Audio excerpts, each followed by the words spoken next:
love me. Tell me pretty lies, look me in the face. Tell me that you love me, even if it's fake.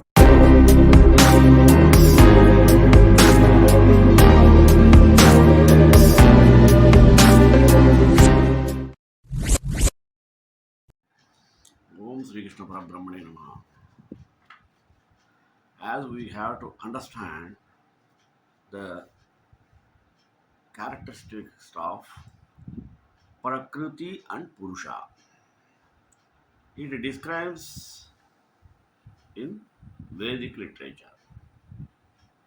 Vedas denotes the importance of Purusha and Prakriti. Generally, we can say Prakriti is for the main purpose of individual spirit.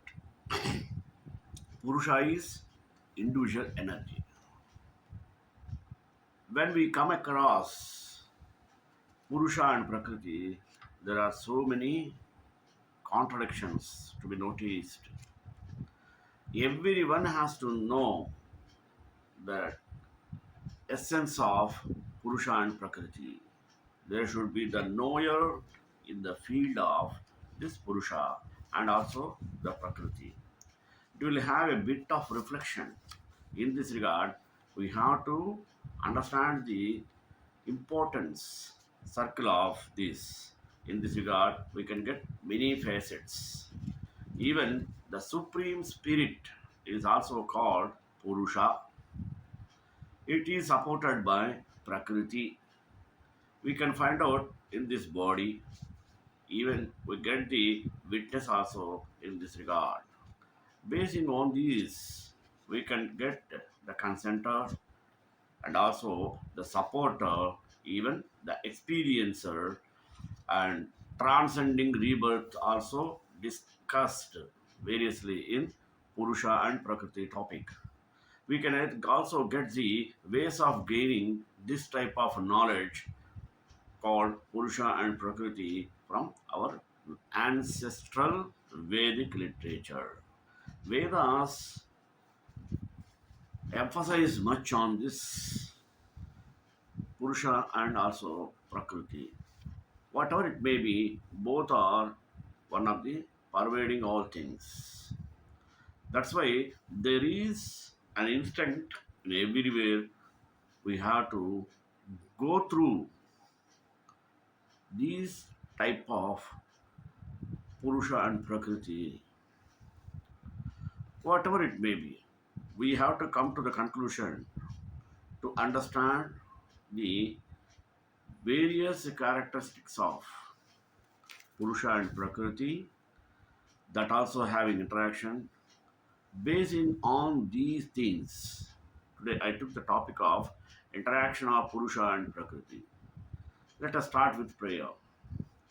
त्वमेव माता च पिता त्वमेव त्वमेव बन्धुश्च सखा त्वमेव त्वमेव विद्या द्रविणं त्वमेव त्वमेव सर्वं मम देव देव.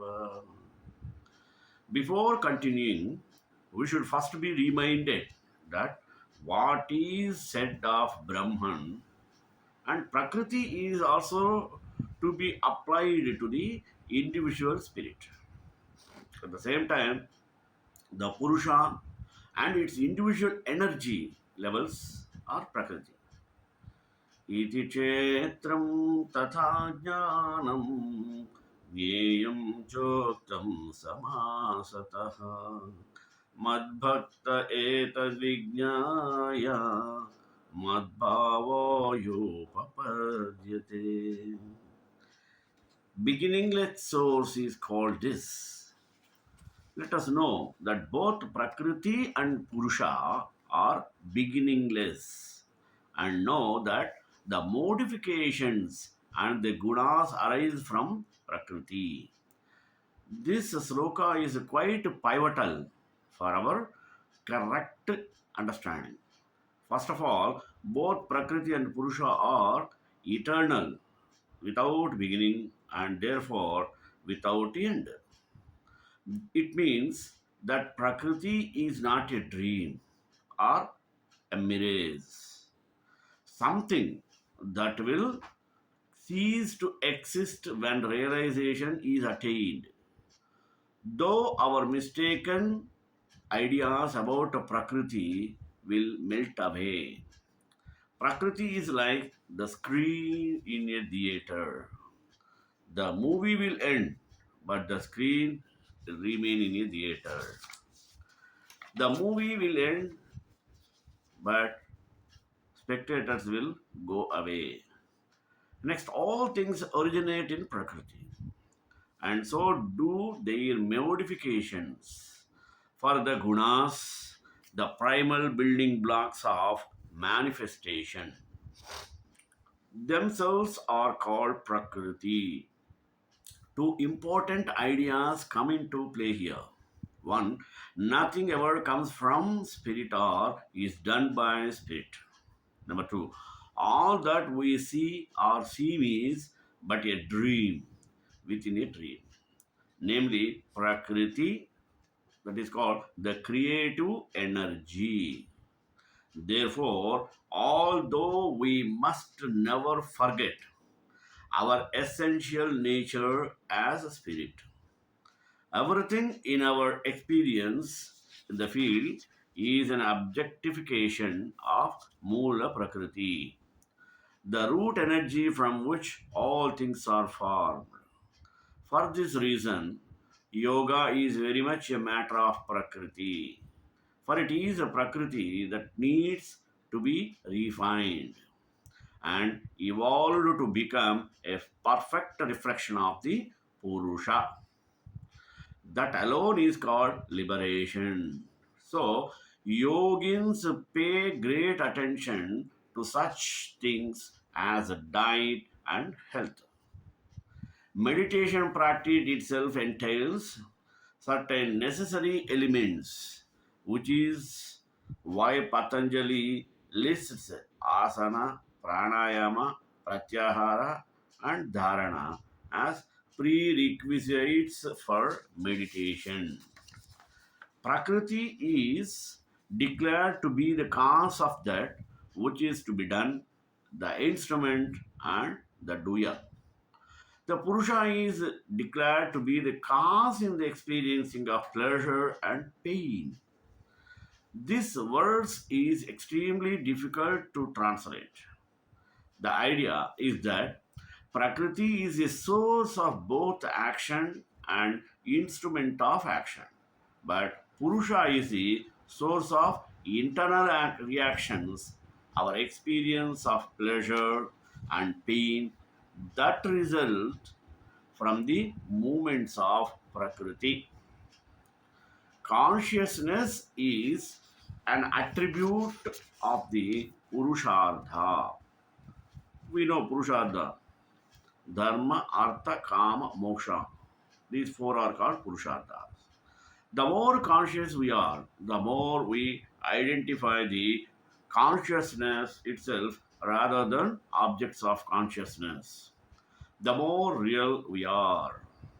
Now, let us know the knower in the field. कार्यकारणकर्तृत्वे हेतुः प्रकृतिरुच्यते पुरुषः सुखदुःखानां भोक्तृत्वे हेतुरुच्यते. The Purusha abiding in Prakriti experiences the gunas of Prakriti. Attachment to the gunas is the cause of its birth in good and evil wombs. This is really rather simple.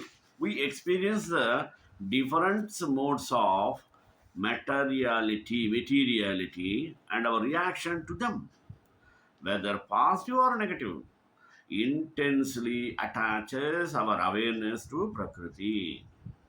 The character of our attachment or aversion determines the kind of birth we will have.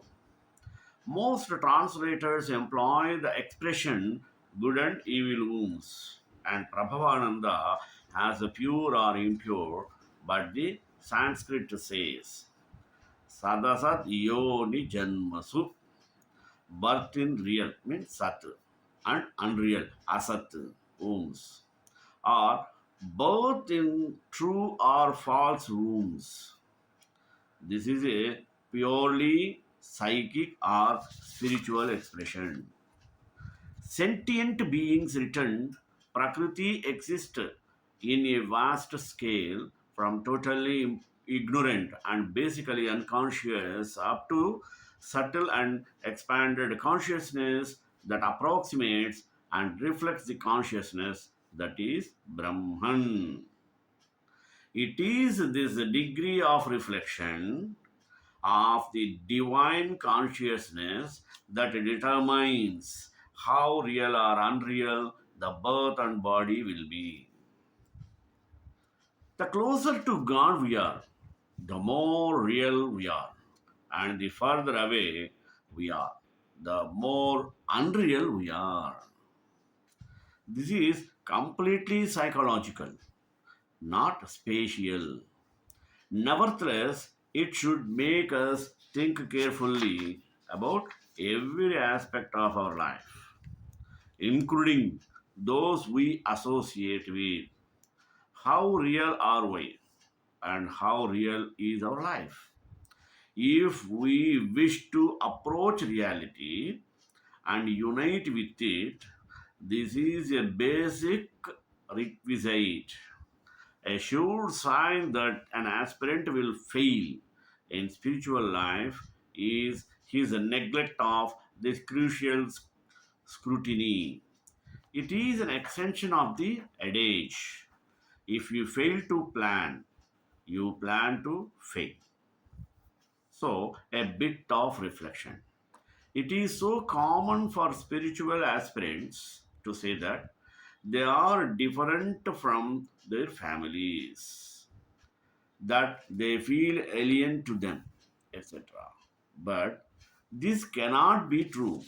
We are only born in families of people with whom we have a deep affinity.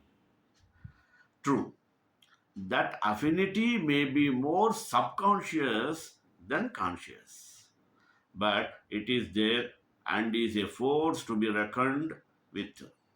We have no doubt all known people who denounced their parents or family for traits which they themselves possessed. I knew a scrupulously honest young man who was born into a family of low level criminals. It would have been wisdom for him to realize that criminality was latent in him and watch his mind carefully to guard against it. Again, we all know people who rebelled and cut the cord and got away only to return after some years and become exactly like their parents. Look at the militant happies of the 60s. Most of them became more burgess than their parents. We have really completed the subject of Prakriti, though it will be mentioned again. So now I would like to make a summation of the subject. To do this, we must consider the very common concept of Shiva Shakti. Shiva is conscious and Shakti is energy. They are where unity seeming to be duality. Shiva is Shakti, and when there is no need for manifestation or creation whatsoever, Shakti merges in Shiva, or rather is revealed as Shiva. As Sri Ramakrishna frequently pointed out, Brahman and Shakti are like fire and its power to burn. We need to understand the actions and effects of Prakriti Shakti, especially as it affect us, but always keeping in mind that Shiva alone exists. I am making a point of view.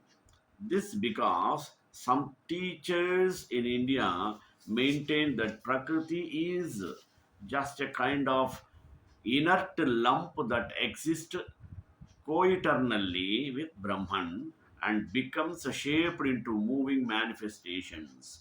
When Brahman enters, Prakriti is Ishvara.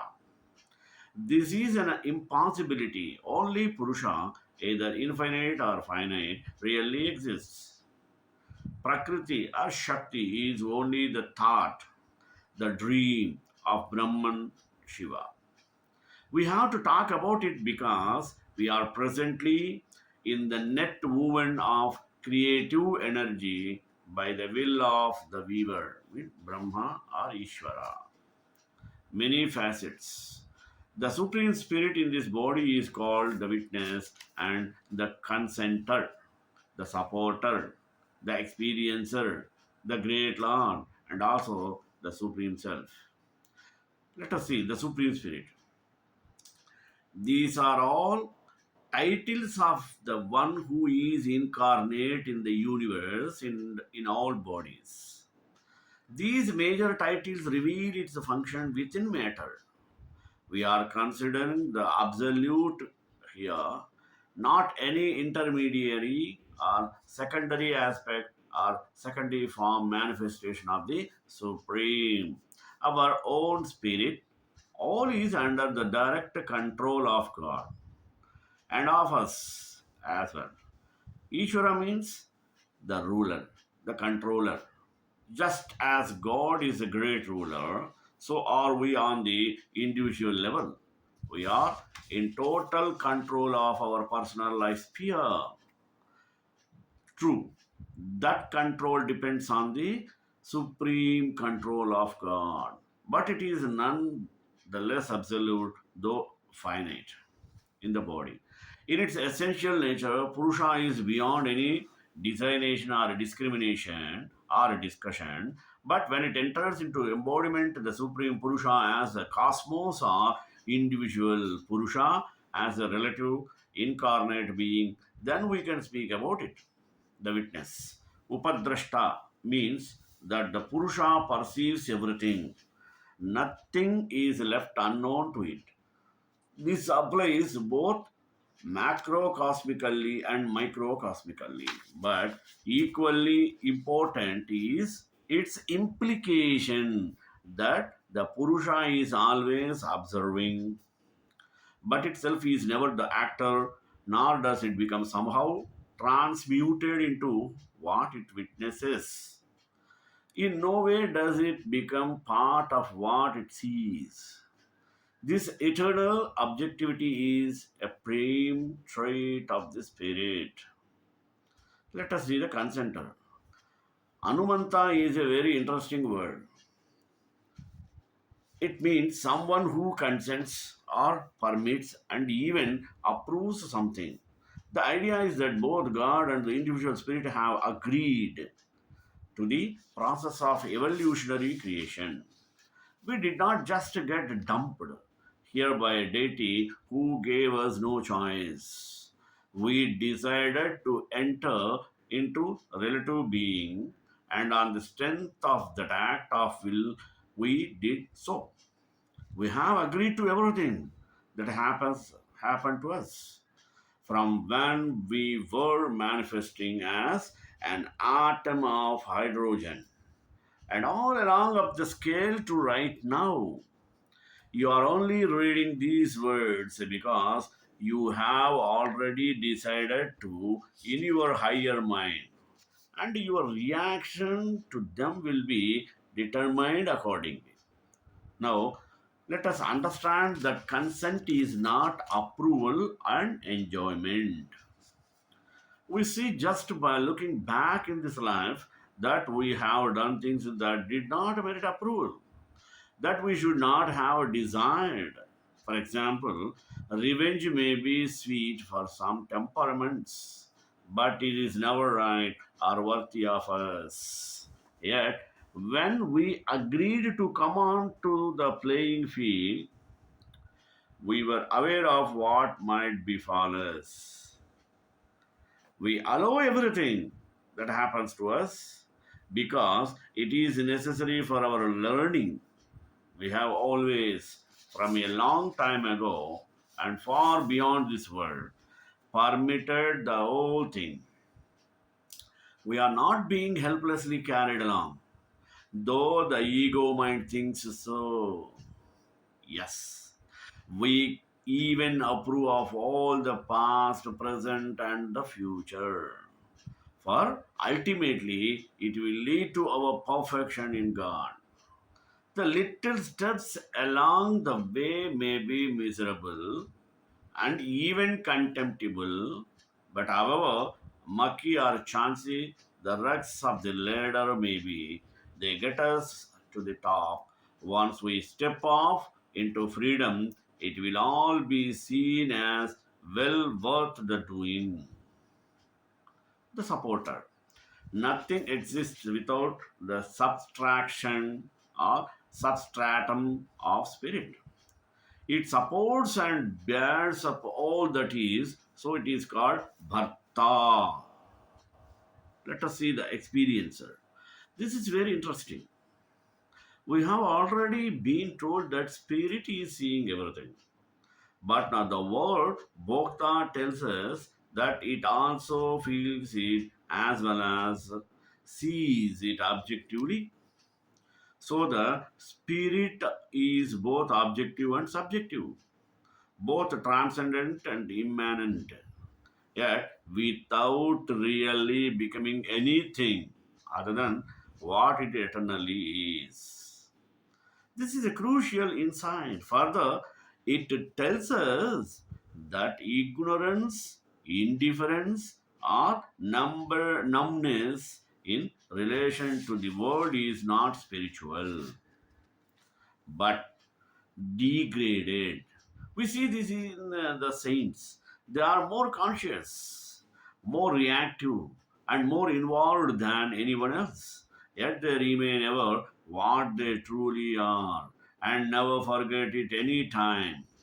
They both here and there, just as is God. What a storehouse of deepest wisdom is Bhagavad Gita. You can see how necessary it is to delve into Sanskrit text.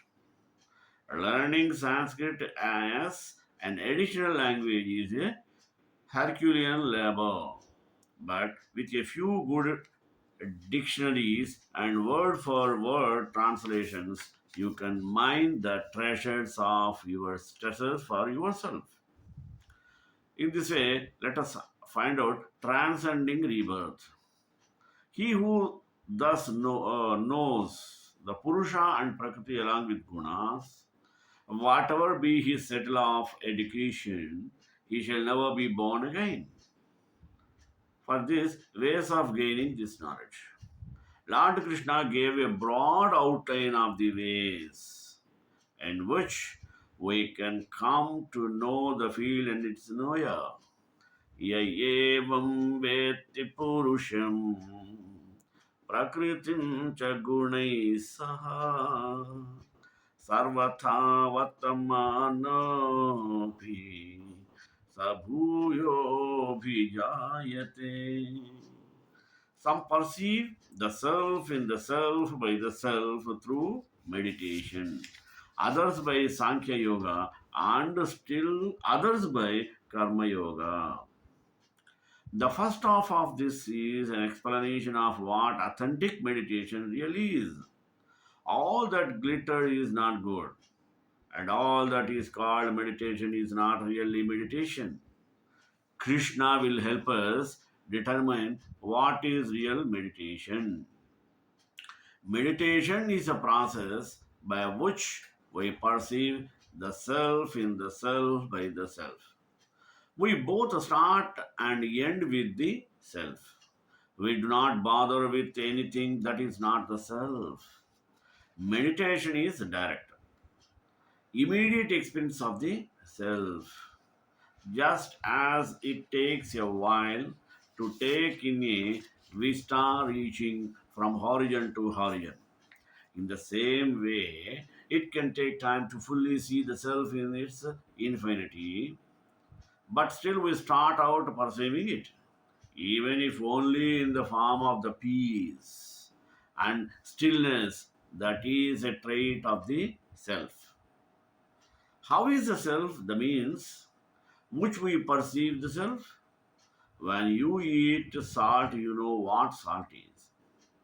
Nothing else will give you an idea of the nature of salt. Nothing is needed to lead up to the experience of salt except salt itself. Just to taste it. It is the same with meditation that reveals the self. First, we must take hold of the self as an instrument of perception.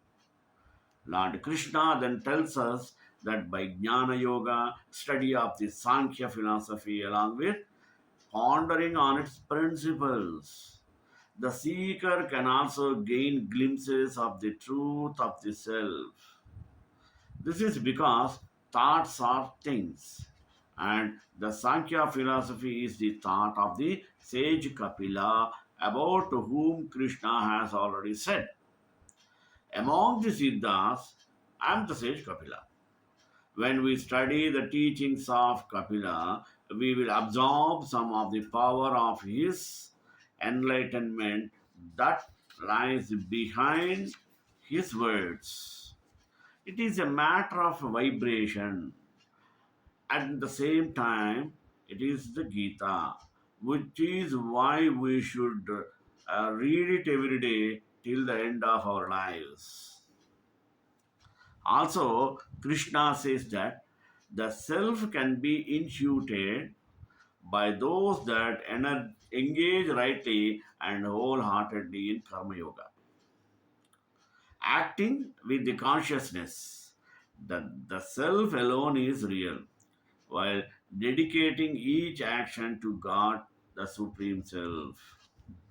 ध्यानेनात्मनि पश्यन्ति केचिदात्मदनात्मना अन्ये साङ्ख्येन योगेन कर्मयोगेन चापरे. Others also, not knowing this yet hearing from others, worship. They also cross beyond death, devoted to that they have heard. Lord Krishna is not talking about just any kind of teaching, but rather teaching of the ancient sages. If we carefully study them, learning from those that have understood them, and apply them as best we can, we shall arise above the depth of material consciousness and enter into spiritual awareness that in time will bring us into complete understanding and the capacity for liberating yoga practice. It is called in the doing. Purusha Prakritisto hi bhunte Prakritijan gunan karanam gunasangasya Sadasadhyo Nityamasu. The reason for this is called enjoyment and suffering of the Purusha is its contact with the gunas of Prakriti, Sattva, Rajas, Tamas. And as I mentioned, threefold contact brings about a threefold experience pleasurable, unpleasurable, or state. Because of repeated contact and getting habituated to this kind of contact with sattva, rajas, and tamas, the Purusha, as it were, indescribably forgets its original universality and develops a kind of tendency of its own limited desires. The limitation also being caused by the Rajoguna, Prakriti with which it also comes in contact. Just as a lion cub that is lost away end up in a flock of sheep and may bleat like a sheep, though it is actually a lion. The universal Purusha bleeds like an individual on account of its contact with the distracting qualities of rajas and tamas. It's born in various species. As the sun in the sky illumines the whole world, so does this Kshetra Purusha or this Atman, pervading all things, illumine all bodies. Self conscience and the desire to survive are implanted in all species in creation by the operation of this all pervading universal consciousness. Consciousness is eternal. That's why there is an instinct in everyone not to die. It is a consciousness inside that is actually responsible for our fear of death and for our desire to lengthen our life as much as possible. It is an empirical, externalized, distorted form of the eternity of the self. श्रीकांताय Kalyan निधेन्द्रम Shri वेंकटनिवासाय श्रीनिवासाय Mangalam मंगलाशासुपरि पदाचार्य पुरोगमे Sarvesh गुरुराचार्य सत्कृतायास्तु Mangalam.